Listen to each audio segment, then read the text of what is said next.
Hello, I am Julian Cobell, and welcome back to Lawrence Berkeley National Laboratory's instruction video course on laboratory testing of Cookstoves. Today's lesson is on commissioning, calibrating, and verifying your laboratory.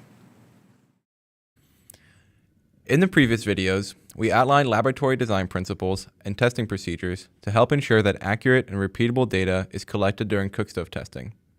However, following completion of the laboratory's construction, it is important to commission the facility by validating the operation of the various testing system.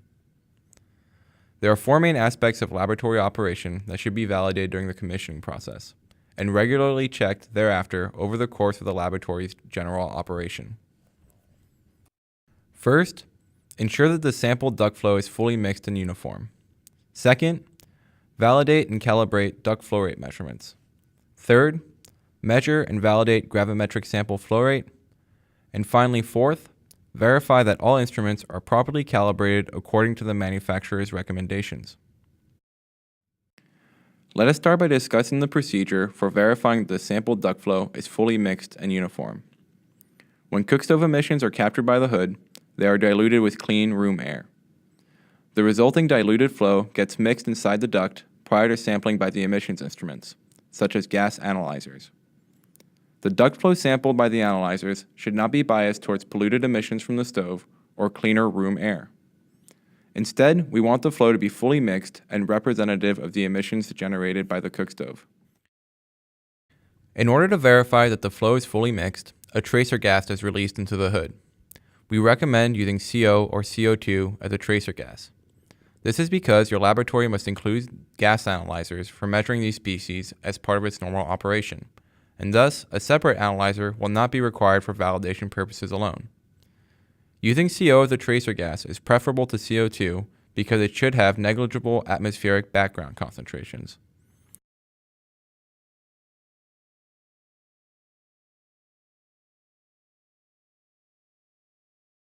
To test mixing, the tracer gas is released from the cylinder and into the hood using a single hose, simulating a point source of pollutants.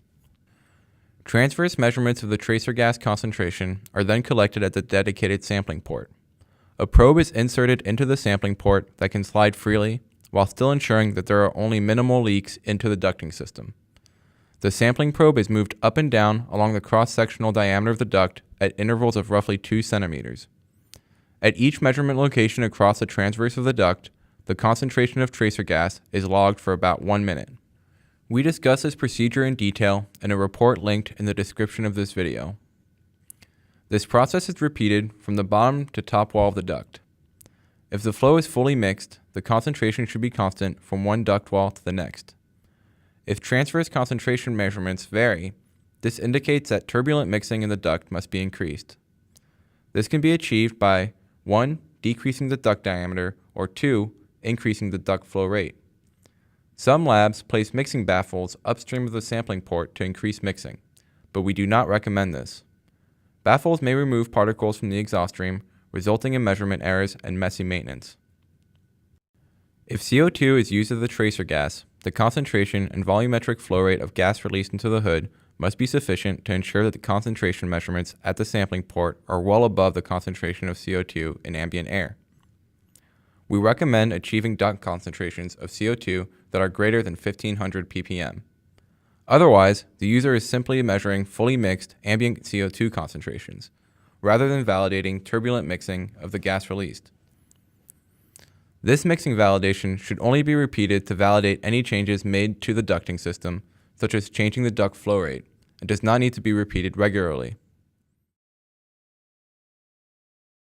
With fully mixed conditions verified, it is possible to validate and calibrate the duct flow rate measurements.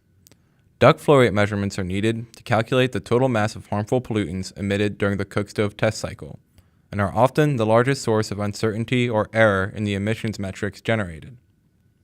Duct flow rate can be calibrated using a range of methods, such as a duct blaster, pitot tube traverse, or tracer gas. In this video, we will cover the tracer gas method, as this approach is robust, intuitive, and requires the least specialized equipment. The duct flow rate is measured using a differential pressure device known as an iris. The pressure differential generated at the iris is measured using an electronic pressure transducer, magnehelic pressure gauge, or manometer. However, these differential pressure measurements must be related to volumetric flow rate through the duct using an empirical calibration equation. A tracer gas at a known concentration is released into the hood at a metered volumetric flow rate. The flow rate of tracer gas released is measured using a rotometer or other flow measurement device, such as a bubble meter. The tracer gas is drawn into the hood along with ambient air, and the resulting gas concentration is measured at the dedicated duct sampling port. Given the concentration and volumetric flow rate of tracer gas released into the hood, the concentration measurements at the sampling port can be used to calculate the volumetric flow rate of air through the duct using this simple equation. If CO2 is used as the tracer gas, the ambient concentration of CO2 should be measured and accounted for. Regardless of the gas species used in this calibration procedure, it is important to ensure that the concentration and volumetric flow rate of tracer gas released into the hood is sufficiently elevated so that a detectable change in concentration is measured at the sampling port relative to ambient concentrations. Using this simple procedure, it is possible to accurately determine the volumetric flow rate of air passing through the duct at a particular ambient temperature and pressure. For a given duct and iris configuration, the volumetric flow rate is proportional only to the square root of the product of the differential pressure across the iris and the temperature in the duct. To find the constant of proportionality, use the known flow rate, temperature, and differential pressure from your tracer gas calibration. Now that you know the constant of proportionality, you can use this simple relationship to calculate volumetric flow rate through your duct for any differential pressure and temperature. With duct flow rate measurements calibrated, gaseous emission metrics can be calculated accurately. In order to calculate the total mass of PM2.5 generated during a cookstove test, we must also know the volumetric flow rate of air sampled through the gravimetric sampling system. The flow rate should be measured upstream of the PM2.5 cyclone to measure exactly the flow sampled from the duct and through the gravimetric sampling train. This flow rate can be measured using a bubble meter or pump flow calibrator.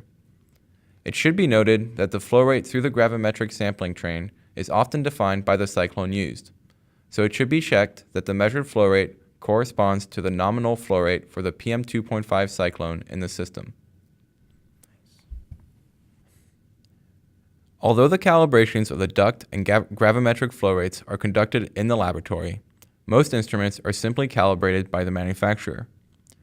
Balances for measuring fuel and water and analyzers for measuring gas concentrations generally require periodic calibration per the manufacturer's recommendation. It should be ensured that all these instruments' calibrations have not expired prior to testing.